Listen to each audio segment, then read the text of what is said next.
Hi everyone. I hope that this finds you and your loved ones well. I have been reflecting a lot lately, like many people, on the prospect of peace at a time when our world seems to be descending more irrevocably towards greater violence. And I wanted to share with you an essay I wrote some years ago as a very hopeful message during these very troubled times. My essay is called Letter to a Young Russian Pianist, and it begins with a quote from Saint Luke, the Blessed Surgeon of Crimea, who is my favorite saint. I hope you enjoy the essay and the spirit with which it is written, and I certainly enjoyed writing it, and I think that it holds maybe more relevance today. It is not right to speak of the former years and to bless them and to curse our own age. We must know that in every age and in every place, people who actually seek their salvation find it. These are the words of St. Luke the Surgeon. Letter to a Young Russian Pianist. I am writing to thank you for bringing such beautiful music into this world. These are challenging times, and the ire between our two countries at present is formidable. Your piano has grown much softer in my corner of the world, and I now must strain to hear it. It is muffled by the din of violence that separates and threatens to engulf us. I remain hopeful that peace will prevail, and that we will once again come to revere the precious gift of human life. A few years ago, during medical school, I was asked to select a piece of music that was meaningful to me, one that would be played at my graduation. I'm not sure how exactly, but I stumbled upon your Tchaikovsky Piano Concerto No. 1. As a former student of ballet, I treasure Tchaikovsky, and his music holds a very special place in my heart. The triumph of your performance left me in awe.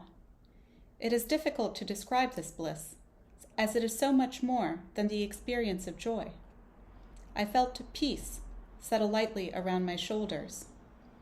We forget our own frailty in the wake of such luminous beauty, and I was overjoyed to see someone my own age who had also dedicated years of their life to the pursuit of their craft. Music is our salvation. It transports us to a place where I believe we will live forever in glory.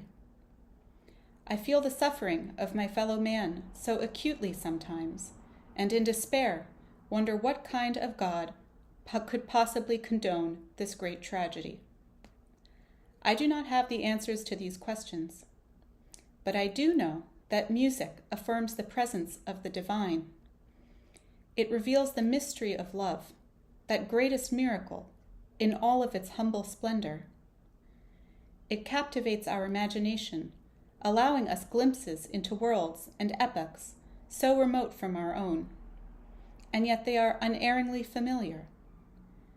Music breathes life into these messages in a way that transcends language, whose intricacies, however nuanced, will always constrain our ideas and our communion with one another. If language encumbers our mutual understanding, then music moors our human condition to a post we can all recognize. A concert hall has always reminded me of the operating theater. Both spaces bear witness to the greatest joys and sorrows of mankind, with quiet patience, reminding us that life will always go on. Without imagination, there can be no empathy. The bright lights of the theater unveil the horror of Shostakovich's Babi Yar, just as they cruelly reveal widely metastatic disease. There will always be absurdity in the grotesque. The encore ends, the patient is sewn back up, and we must prepare for the next act. The great stillness that follows reminds me of the solemnity of a church just before liturgy. This constant and cruel struggle for human souls, for eternity and salvation, wears on, in public arenas and in the privacy of our prayers. When I find myself growing weary and discouraged, I have found great solace in St. Luke's 1956 sermon in Alushta. My children, he says, very much do I entreat you, arm yourselves with the armor that God gives, that you may withstand the devil's tricks.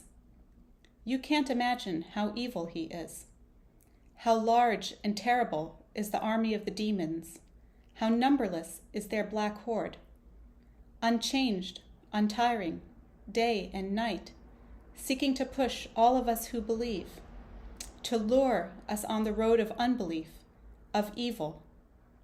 But do not be afraid, he says. Rewards for the toil and sacrifice of youth are so often only reaped with age. As a young pianist, I know that the virtuosity you display represents years of grueling, humbling work in the pursuit of your art, a higher truth you must hold so dear. I wonder if you are able to marvel at your playing the way others are, or if it is such an integral part of yourself by now that you are unaware of its resounding truth.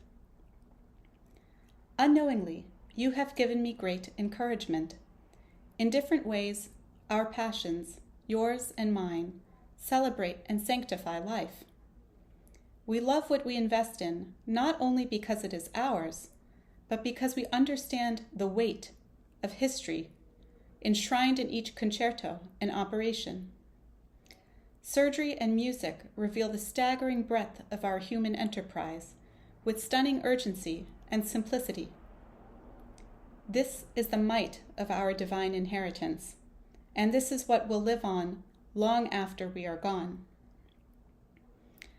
I have committed my life so that people may spend more time on this earth in health, and you have dedicated yours to ensuring that this world will remain forever beautiful for them. The marvel of your music draws us together at a time when the world attempts to cleave us apart. I have drawn tremendous inspiration from you. I watch you play the Godowsky transcription of Chopin's Etude with your left hand alone, and I'm thrilled by the realization of the seemingly impossible. As we grow older, we lose our capacity for wonder, but you remind me that the human spirit expands relentlessly as the world around us appears to contract. I again watch you play Rachmaninoff's Preludes. Your virtuosity still shines, but this time it is tempered by the maturity that is only won with time. The lessons of youth, those of toil and sacrifice, emerge with new clarity. There is powerful conviction to your playing, and herein lays your real triumph, the victory of growing older, the gift of patience, and the magnificence of humility. This is how your music silences a world full of noise. Your talent comes with tremendous responsibility. I wish a lifetime of happiness for you, of real and lasting contentment that comes from doing what you love every single day. The truth of your music rings clear. Please keep playing. Our world hungers for its peace. Warmly, Carissa. I hope you enjoyed it.